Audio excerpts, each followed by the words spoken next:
Майорка 312 давно была в моем бакет-листе и наконец-то выдалась возможность ее проехать. Данный ивент не является гонкой как таковой, а скорее, длительной поездкой по живописной Майорке. Своеобразный adventure ride, а уж то, как вы это воспримете, гонку с другими участниками или гонку с самим собой, решать вам. Само мероприятие включает в себя 3 дистанции: Майорка 167, 225 и 312 километров. Даже если вы выбрали 312 километров, то во время самого заезда вы можете решить в пользу более короткого маршрута, если понимаете, что с вас хватит, и свернуть на более короткую дистанцию. Если честно, я долго ломался свернуть на поворот 225 и не ехать всю дистанцию, но об этом попозже. Я хочу поделиться с вами своими впечатлениями от этого мероприятия, а также почему то, как я планировал проехать это просто как длительный заезд, превратилось в гонку с другими участниками. Все об этом в этом видео. Регистрация открывается в середине октября, и я советую вам записать в свой календарь уже напоминание 8 октября 2024 года, так как 8000 стартовых слотов на 3 дистанции в 2023 году были распроданы за 10 минут. Следует, конечно, отметить, что половина из этих слотов не предназначены к прямой продаже, а они будут продаваться в качестве премиум и VIP пакетов через спортивные турфирмы, что зачастую включает в себя несколько ночей в отелях, близком к старту, завтрак перед гонкой, дополнительные пункты питания на гонке, а самое важное – попадание в ближайший к старту стартовый блок, что играет немаловажную роль, если вы хотите проехать гонку на максималках и не тратить первые 2 часа на обгон 8000 человек. Но давайте по порядочку. За 3 дня до гонки начинает работать экспо, и я скажу вам, что это самое большое разнообразное экспо, которое я видел на спортивных мероприятиях, даже больше чемпионата мира по триатлону в Финляндии. В целом клево очень видеть изнутри спорт-индустрию и невероятный маркетинг больших компаний, благодаря которому спортивные бренды опустошают наши кошельки. Я докупил 2 картриджа CO2, так как с ними нельзя летать, и пару гелей про запас. Также на экспо можно было встретить кучу современных популярных велоблогеров, которые либо принимали участие в самой гонке, либо представляли своих спонсоров. Один из них, Тристан из Жироны, профессиональный фотограф профессиональных велосипедистов, оказался очень приятным челом, с которым мы очень хорошо пообщались и обменялись контактами. Несмотря на огромное количество участников, регистрация проходит очень быстро. Не надо ни спортивной лицензии федерации, ни медицинской справки. Хоть, если честно, о медицинской справке я бы, конечно, на стороне организаторов задумался, хотя бы для участников, которые планируют ехать 312 километров. Что же вы получаете в стартовом пакете, которое стоило участие само 148 евро, что включает в себя сам стартовый пакет, чиповое время, медальку финишера в конце, и все. Казалось бы, и нафига, можно же прилететь просто на Майорку и катнуть 312 километров. На самом деле это огромный кайф ехать с таким количеством людей, занимающихся одним и тем же хобби. Новые знакомства, а самый кайф — это перекрытые дороги и отсутствие машин. Ты можешь лететь со спуска, входить в повороты, не опасаясь, что кто-то выскочит из-за угла. Okay. Короче, дали вот такой пакетик. Посмотрим, что внутри. Гобик. Короче, это я уже распаковал и примерил, чтобы чуть что вернуть. Джерси. Вроде бы окей. Затем у нас идет фляжка. Абус. Затем sunscreen. Солнцезащитный крем. Солевые таблеточки.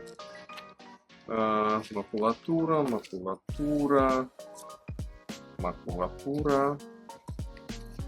Гель 226, батончик 226. И все. 6 гелей это я купил сам, докупил. И соответственно стартовый номер, как мы видим. Когда я регистрировался, я еще не знал то, что я профессор, поэтому только доктор. Скорее всего, ассистента медика, мне не надо. На велосипед наклейка. Все. That's it. По поводу питания следует сказать несколько слов. Данную фотографию перед стартом я выложил в Инстаграм, что вызвало большую полемику, что многие начали писать, что невозможно съесть такое количество за день, то что мне станет плохо, меня будет тошнить и так далее. Я брал с собой 850 грамм углеводов в виде различных форм, как вы здесь видите на фотографии. И стоит сказать то, что это основополагающая часть успеха, особенно ультрадистанции, да и всех, в принципе, циклических видов спорта, это достаточное питание. И более того, я скажу то, что я съел все, что здесь представлено на фотографии, плюс я на каждом пункте питания, где мы останавливались, пил баночку колы, брал какие-то еще дополнительные батончики, брал курагу, финики, поэтому съел, то есть я, в принципе, и с колой выпил более 1000 грамм, то есть 1 килограмм углеводов, получается, за этот день, за 10 часов велогонки. И, в принципе, повторюсь, как я говорю всем своим атлетам, то, что это основополагающая часть успеха любой гонки, которая продолжается более 90 минут. День X стартовал в 4 утра с завтрака. Познакомившись с голландцем, мы решили прибыть на место старта за 2 часа до, который был в 6:30, чтобы занять лучшую позицию в коридоре. Как же мы ошибались. Оказалось, что большинство участников покупают слоты через организации или отели и стоят впереди нас, а мы должны идти в самый конец очереди, которая начиналась уже за городом.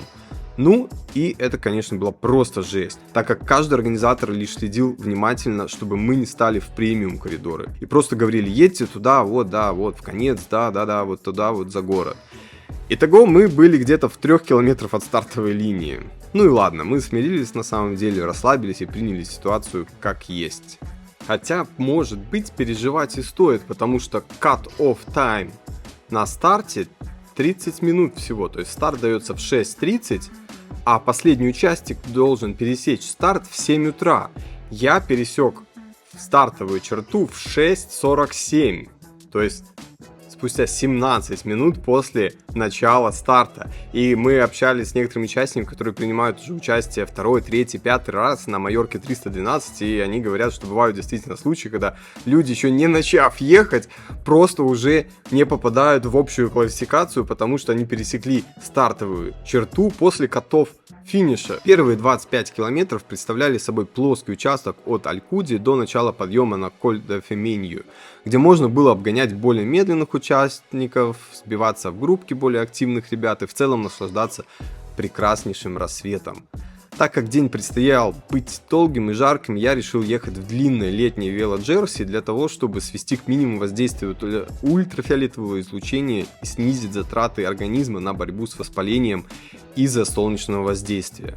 Кстати, на каждом пункте питания был солнцезащитный крем, если кому-то нужно было его восполнить. Конечно, когда слышишь 8000 участников, кажется, что это много, но ты не представляешь, насколько это много. Когда мы подобрались уже к первому подъему и дорога сузилась, и все замедлились, боже мой, это просто было невообразимо, сколько человек едут вместе в одном пелотоне, и сколько пришлось обгонять в первую гору. Это очень было изнурительно, люди едут везде, всюду. Каждый просто сантиметр дороги был заполнен велосипедистами. Медленные велосипедисты, как обычно, едут тоже слева, не дают, не уступают дорогу. Кто-то достает камеру, снимает живописные пейзажи, снимает себя. Боже мой, это было просто мука. В конечном итоге мне это все надоело, и я просто начал петлять между людьми и стараться обгонять всех, где только я мог найти сантиметр дороги и вклиниваться между велосипедистами. Конечно, это было не очень, может быть, респектабельно и отчасти рискованно, но в целом это принесло свои плоды, и наконец-то можно было свободно обгонять всех, конечно, если не вот этот чел просто вклинился, посмотрел то, что я еду сзади, и, конечно же, решил вклиниться тоже прямо передо мной. Перед подъемом на Пуш-Майор на отметке 50 километров был первый пункт питания, который я пропускал, так как я Все свое вез с собой и имел 2 фляги на велике и одну в Джерси с Мауртеном 320. Здесь уже начали попадаться люди с зелеными и желтыми номерами, что означало, что основную массу стартующих я уже обошел, и действительно дороги стали более просторными. Но я все так же работал в соло, так как не было никого, кто ехал в моем темпе. Ближе к отметке в 100 километров я познакомился с одним челом, сев на подъеме к нему на колесо, когда он меня обгонял. Я сразу понял, что пассажир опасный, худой, маленький, педалирует идеально и держит 300 плюс ватт. Ему это правда не понравилось, и он начал меня выщемливать на обочину. Я не сдавался и ехал на уровне его бедер, так что мои переклюки терлись о его бедро. Так минут 10 мы вели перепалку, пока он не остановился на пункте питания, а я поехал дальше. Через минут 10 он меня добрал и кричит «Join me, join me!». Так я познакомился с Диланом, бельгиец, 30 лет, закончивший свою профессиональную карьеру велогонщика, когда ему было 21 год. В принципе, для обоих это была решающая встреча, так как мы с ним работали уже вместе до самого конца. Так мы начинали собирать вокруг себя потихоньку сильную группу из различных национальностей: поляк, нидерландцы, бельгийцы, кто-то задерживался, кто-то отваливался. Но я и Дилан, и еще один поляк оставались неизменными в данной группе. Поэтому километры от 100 до 200 прошли относительно весело. Мы менялись, работали, обсуждали что-то, ждали друг друга после спусков и продолжали добирать людей, начав уже обгонять атлетов с черными VIP-номерами. Самая большая ложь Дилана оказалась в том, что он не умеет спускаться по серпантинам, и ничего страшного, что я еду их медленно. Оказалось, конечно, что он проходит их просто идеально, и я, сжав свой сфинктер от страха, дальше рисковал, пытаясь сильно не отстать и не тормозить нашу группу. Так, максимальная зарегистрированная скорость у меня оказалась 76 км в час. Но какой же кайф ехать в спуск и понимать, что с поворота не вылетит машина и все дороги перекрыты только для нас. Усталость брала свое, и все меньше хотелось любоваться какими-то красотами и пейзажами, хоть нужно отдать должное, этот маршрут был очень живописный вдоль побережья моря на высоте по серпантинам. Было просто изумительно, и иногда, конечно, это удавалось отвлечься от усталости и просто наслаждаться видами. 2 раза останавливались на пунктах питания на 135 и 192 километрах для восполнения воды и размешивания Мауртена, перехватить какую-то твердую пищу в виде фиников и кураги, а также солевых таблеток. На отметке 192 километров прошло уже более 6 часов, и мы набрали 3100 метров. То есть, по сути, основные горы закончились, а я все еще так и не пописал, так как на пунктах питания был выбор либо добрать воды, либо писать, так как группа ждать не будет. Почки начинали побаливать от дегидратации и давления мочи в пузыре, но нас мотивировало то, что Дилан получил смс от своих приятелей, что мы находимся в топ-100 атлетов среди 2500 человек на дистанции 312, поэтому мы решили работать дальше, максимально экономля время. После 200 километра эмоций, конечно, оставалось все меньше, как пел Кровосток, эмоций, блядь, немного, но эмоции, блядь, яркие. Постоянные разговоры с самим собой, что вот давай вот этот вот подъемчик сделаем нормальненько, потом спустимся, потом потерпим до следующего подъема, потом опять спустимся, и просто фиксация на то, что надо давить педали, нужно давить для того, чтобы группа не отставала, постоянно меняться, сидеть на колесе. И просто это было сужение, такое туннельное сознание, что просто смотреть вперед, забываешь полностью есть, забываешь полностью пить, только напоминание о том, что когда там твои напарники достают флягу, либо батончик и что-то жуют, ты такой, окей, да, надо покушать, окей, да, хорошо, и так далее. И мы вот так вот ехали и, в принципе, разговаривали все меньше, так как у каждого было уже достаточно километров и набора в ногах, и все очень вяло выходили на смены, и никто уже не хотел особо работать и ехать. И судя по пунктам питания, не один я был такой, который уже не хотел больше работать, и люди просто бросали свои велосипеды, шли куда-то пить, гулять, музыка, все на чулах, все орут, мы пытаемся протиснуться сквозь эту всю толпень. Люди говорят, ребята, ну вы чё, calm down, типа все на чиле, весело. Не, вообще было не очень весело. Что, конечно, было хорошо, то что мы выехали на заключительный этап трассы, последние 100 километров представляют себя относительно плоский рельеф. И здесь мы добрали одну группу велосипедистов каких-то из UK, которые равняются со мной и спрашивают, hey guys, are you doing 3-1-2?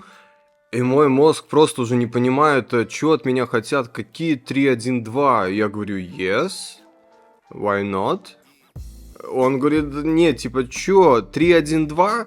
Я говорю, да, хорошо, давайте сделаем 3-1-2. Он такой, типа, what the fuck, what are you speaking about? И только потом я понял то, что он имел в виду 312, Майорку 312. А я думал, то, что он предлагает работать в группах по сменкам с каким-то расстановкой велосипедистов 3-1-2. Короче, просто жесть, я вообще не понимал, не одуплял, что вообще, чё, как, просто ехать. Также после 200 километров я перестал смотреть на велокомпьютер, так как я попросту боялся видеть это число, сколько уже проехано, сколько еще осталось до финиша, поэтому я оставил просто карту и мощность, и все, и больше не смотрел туда почти до самого финиша. Далее случился переломный момент в моей недолгой велокарьере.